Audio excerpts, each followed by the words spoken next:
ভাবো তুমি এমন একটা পরিবারে আছো যেখানে সবকিছু বাইরে থেকে ঠিকঠাক মনে হয়, কিন্তু ভিতরে লুকানো আছে অনেক বড় এক অজানা কাহিনী। আজকে যে মুভিটা নিয়ে কথা বলবো সেটা একটা পরিবারের ভয়াবহ গল্প, যেখানে আতঙ্ক আর দুঃখ এক ধরনের অদ্ভুত কালো জাদু মিশে গেছে।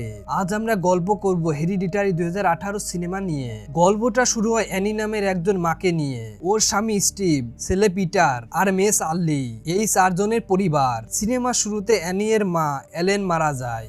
অ্যানি বলেছিল তার মায়ের সঙ্গে সম্পর্ক ভালো ছিল না, কিন্তু মা এলেনের জীবনে অনেক গোপন রহস্য ছিল যেগুলো পরে একে একে বের হয়ে আসে। অ্যানি এর মেয়ে চার্লি একটু অদ্ভুত স্বভাবের, সবসময় চুপচাপ থাকে, মুখে একটা টক টক ক্লিকের মতো আওয়াজ করে। সে কাগজের অদ্ভুত সব জিনিস আঁকে, আর অনেক সময় মনে হয় যেন কিছু একটা তার মনের সঙ্গে লেগে আছে। অ্যানি বলে তার মা এলেন চার্লিকে খুব পছন্দ করত, যেন কিছু একটার জন্য তাকে তৈরি করেছিল। এক রাতে পিটার একটা পার্টিতে যাচ্ছে, আর তার মা বলে ছোট্ট চার্লিকে সঙ্গে করে নিয়ে যেতে। পার্টিতে চার্লি ভুল করে বাদাম খেয়ে ফেলে, যেটাতে তার অ্যালার্জি ছিল। শ্বাস নিতে না পেরে ছটফট করতে থাকে।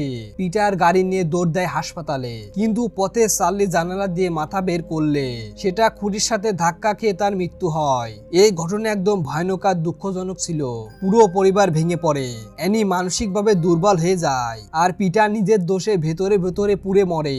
অ্যানি একদিন জন নামের এক মহিলার সঙ্গে পরিচিতি হয়, যে বলে সে আত্মার সাথে কথা বলতে পারে। সে অ্যানিকে সিনসি করতে শেখায়, মানে মৃতদের আত্মার সঙ্গে যোগাযোগ করা।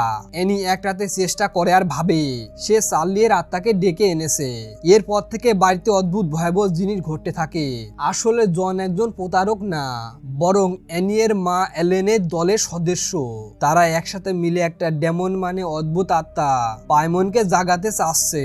চার্লি এর মধ্যে নাকি আগেই এই আত্মা ছিল, আর এখন ওরা সেটা পিটারের শরীরে আনতে চাচ্ছে। অ্যানি পুরনো ছবি আর কাগজ ঘেটে দেখতে পায় তার মা ছিল এক অদ্ভুত কাল্টের সদস্য যারা ডেমনের পূজা করত।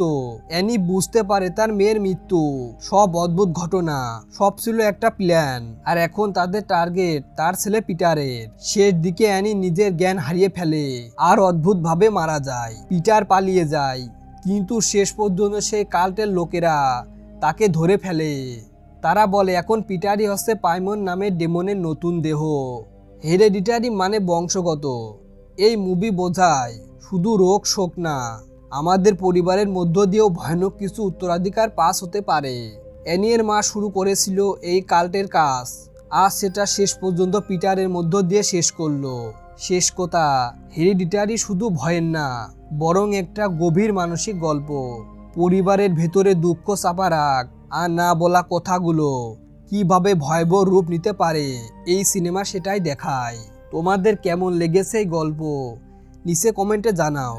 এমন আরো হরর মুভি নিয়ে গল্প থাকবে, সাথে থেকো।